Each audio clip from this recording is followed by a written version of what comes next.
tried them before, at least not in a consistent way.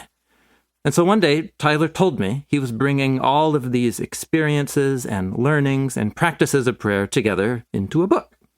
And he invited me to offer feedback on an early version, and I did so, and it was like reliving all of those conversations again. In this book, Tyler provides a series of meditations on the core practices of prayer that are woven together with deep scriptural wisdom. But this isn't a book full of ideas about prayer.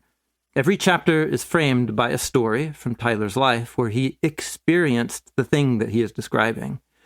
And lest you be simply informed by new facts or entertained by a story, he ends each chapter with an invitation to do something in response, to try some new habits, practices that can create space in your life for your own experience of God's presence. But do know that because communion with God is truly relational, it is not predictable or formulaic. So you may have a different experience of this book than I did, and your own rediscovery of God's presence will need to happen in some other way. But I'm convinced that you will benefit from Tyler's story, from his scriptural reflections, and from his discoveries on his journey of relating to God. My hope is that you will come to experience prayer and the presence of God in the way that Thomas Keating describes it. This presence is so immense, yet so humble. It's awe-inspiring, yet so gentle. It's limitless, yet so intimate, tender, and personal. I know that I am known. Everything in my life is transparent in this presence. It knows everything about me, all my weaknesses, brokenness, and sinfulness, and still loves me infinitely. This presence is healing, strengthening, refreshing, just by its presence.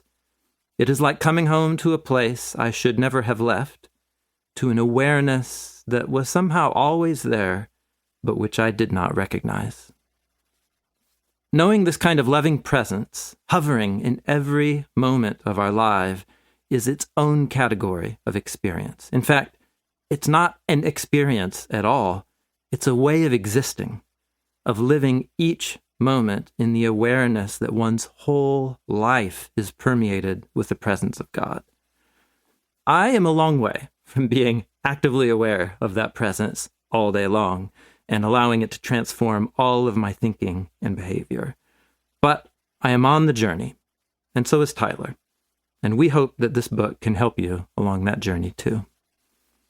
Tim Mackey, co-founder of the Bible Project, Portland, Oregon.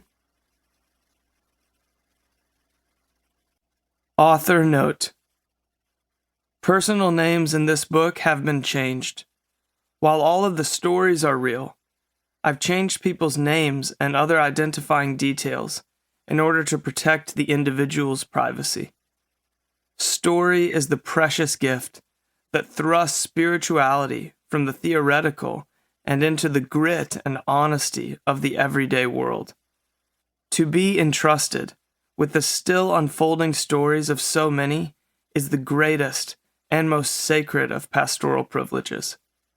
To those who have danced, wept, wrestled, whispered, screamed, laughed, and listened in prayer alongside me, your stories are the real gift of this book.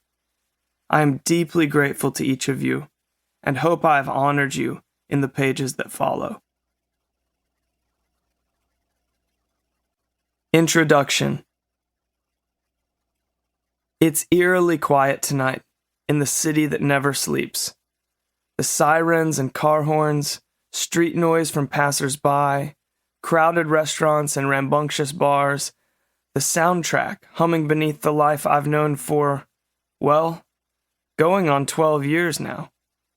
It's all gone silent. You could hear a pin drop in New York City. I am writing to you from the modest kitchen table of my cozy Brooklyn apartment. The year is 2020, and the COVID-19 pandemic has caused unprecedented suffering, a startling interruption to normal life, and a profound loss of security and control.